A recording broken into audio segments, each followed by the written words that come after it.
Assalamualaikum. Waalaikumsalam. Maaf beribu maaf, mohon izin bertanya. Maaf, saya mau tanya Bang. Keluaran mobil 2021, tenor yang saya ambil 4 tahun.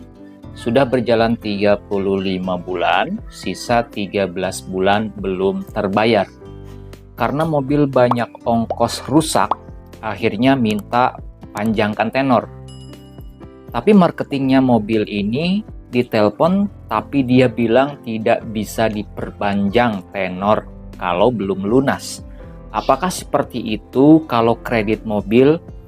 Ya, ini adalah pertanyaan dari sahabat viewers kita yang bertanya terkait dengan kredit mobil ya. Nah, apakah seperti itu memang benar prosedurnya?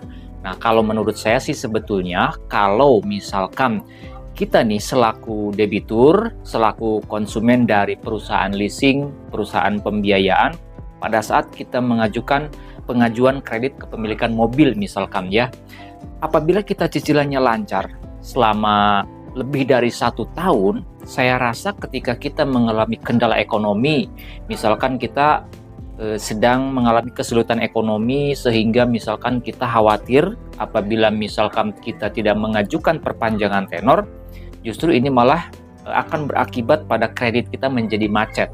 Saya rasa itu bisa kita mengajukan yang namanya restrukturisasi. Dalam artian dari kita nih selaku debitur ya, selaku konsumen mengajukan permohonan kepada kreditur, kepada leasing ataupun juga kepada pihak bank agar kredit kita itu diperbaharui, apakah dari tenornya yang diperpanjang atau misalkan bunganya yang diperingan dan lain sebagainya. Sebetulnya itu boleh dan bisa dilakukan, bisa diajukan. Hanya saja mungkin kita lewatnya lewat marketing. Sebaiknya kalau misalkan kita ingin mengajukan perpanjangan tenor atau misalkan ingin mengajukan permohonan restrukturisasi, nah itu sebaiknya kita datang langsung kepada pihak leasingnya, ke kantor leasingnya ataupun juga ke kantor bank di mana kita mengajukan kredit kepemilikan mobil tersebut.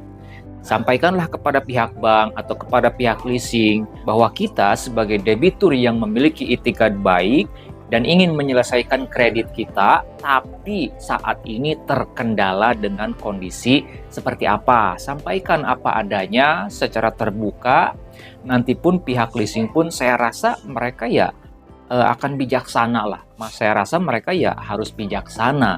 Apalagi si debiturnya ini atau si konsumennya ini selama mengangsur ini tidak pernah menunggak, misalkan cicilannya selalu lancar ataupun misalkan telatnya hanya telat beberapa hari, tidak sampai nunggak berbulan-bulan. Saya rasa pihak leasing bisa untuk menerima permohonan dari debiturnya, dari konsumennya untuk mengajukan restrukturisasi. Apakah itu tenornya yang diperpanjang, misalkan tadi kan sisanya tinggal 13 bulan. Apakah diperpanjang nih menjadi 15 bulan lagi atau misalkan menjadi 20 bulan lagi? Atau seperti apa solusinya? Nanti biasanya dari leasing pun kreditur itu biasanya akan menawarkan solusi, akan menawarkan jalan keluarnya seperti apa.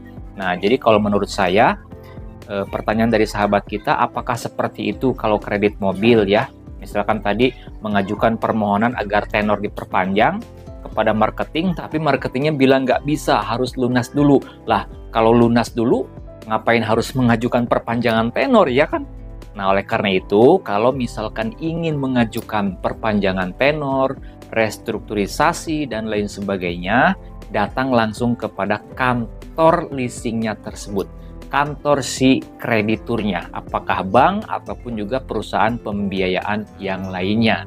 Itu saja sharing-sharing kita pada kesempatan malam hari ini.